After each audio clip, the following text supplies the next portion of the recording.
everyone, my name is Amber, welcome back to my channel. This is my review of A Good Girl's Guide to Murder by Holly Jackson. So as always, I'm going to give you a very brief summary of the book before getting into my thoughts. This is a YA thriller and I don't tend to give too much away about thrillers or read the synopses myself because I really don't like doing that. I find they give too much away. So I'm just going to give you a very brief summary based on what I've read of the book and I'll try not to spoil anything for you. So A Good Girl's Guide to Murder is about a girl called Pip who is really into true crime, particularly because her own hometown has a murder case of its own. 5 years previously, a teenage girl called Andy Bell was killed by her then boyfriend called Sal Singh, who later took his own life. Except Pippa doesn't think this is what happened and she starts investigating the case for a school project. So that's all I'm going to say about the synopsis. Hopefully it sounds kind of gripping and compelling to you. I'll move on to my review now, which again will not contain spoilers. It's just going to be my thoughts on the book. So this was one of my favourite books of 2020 and let me tell you why. Number one, it's set in my own home county. I'm really sad that the US edition has changed its location because I think having a murder investigation going on in Buckinghamshire in the countryside was so much fun. I realise most of you don't actually live in Buckinghamshire, if any of you do at all, so you probably don't quite understand what I'm talking about, but it's very Midsummer Murders, and I think because this is the countryside, I think the small town vibes along with the very close-knit community makes for a very good murder mystery. I loved seeing places that I knew so well be featured in this book because it really helps me visualise everything that was going on. I would actually love it if I could find more books set in this location because I find it so much fun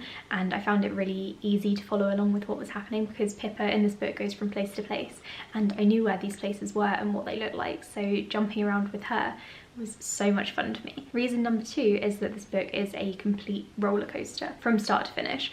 I marathoned this book. I think I read it in just 2 sittings. The only break that I took was to actually eat something because I needed to. I couldn't get enough of the writing style and I found it so compelling. It's also written in a mixed media format which helped me fly through it. I love the fact that the author included emails and text messages, Facebook messages and all sorts to kind of get the reader into the story, to feel like they were investigating alongside Pip. And reason number 3 is that even though I did figure out what was going on and who the bad guy was, I was still kept on my toes the entire time. Pip and the author had me questioning absolutely everything that I thought I knew. Even when I came up with the theory that turned out to be correct, I still was questioning it and wondering if I was actually right or if this was just a red herring and I actually had no idea what was going on. I kept second guessing myself along with every single character that Pip interacted with. At one point I thought that maybe Pip had done it, but that turned out not to be the case. That would have been a bit silly. This book has been compared to Serial, the podcast, and I have to agree there are a lot of similarities there. I do wonder if maybe this was inspired by Serial in the beginning, and obviously the author is a true crime podcast fan, so it's very likely that she has heard of Serial, but I don't think it's a complete rip-off at all. I think she put her own spin on a very similar story or case. I had so much fun with this one and the twists just kept on coming. So much fun that I ended up buying the sequel right away because I couldn't get enough of Pip and her true crime fascination, and I just needed to know more about her and her investigative powers, and I wanted to be back in Buckinghamshire, even though that's where I live. I wanted to be back in the world trying to figure out murder mysteries that were happening around me, even though they're not actually happening here. There is a little bit of romance in the book which was sweet,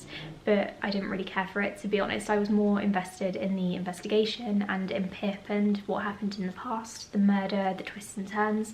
So the romance was there, but it wasn't overbearing, it wasn't overpowering or anything. The main plot was definitely Pip and the investigation and how Pip was handling things. I do agree with some reviews that are saying that some of the stuff that Pip pulled off were a bit unrealistic. For example, at one point she barges into the house of a drug dealer while the drug dealer is home, and I think a lot of people had an issue with this going by the Goodreads reviews because they didn't think it was very realistic. They think it was a stupid thing to do, and I agree it was a stupid thing to do, but knowing who some of the drug dealers are around here, not for my own purposes but just because they're in the newspapers and stuff, and in small villages you kind of know who they are. The drug dealers in Buckinghamshire aren't exactly the same as the drug dealers that you see on the news in the US. They tend to be small town people who are trying to make some money rather than drug lords in gated communities and things. I think that's more of a London thing than a Buckinghamshire thing. So I was able to let that go, and also in addition to that, her recklessness is addressed towards the end of the book particularly, because things start to go wrong for her, and then in the sequel there's a whole storyline to do with that because she doesn't want to be getting herself into trouble anymore and stressing her family out. So it is addressed and she's aware that she's doing these things, so it's kind of like a character growth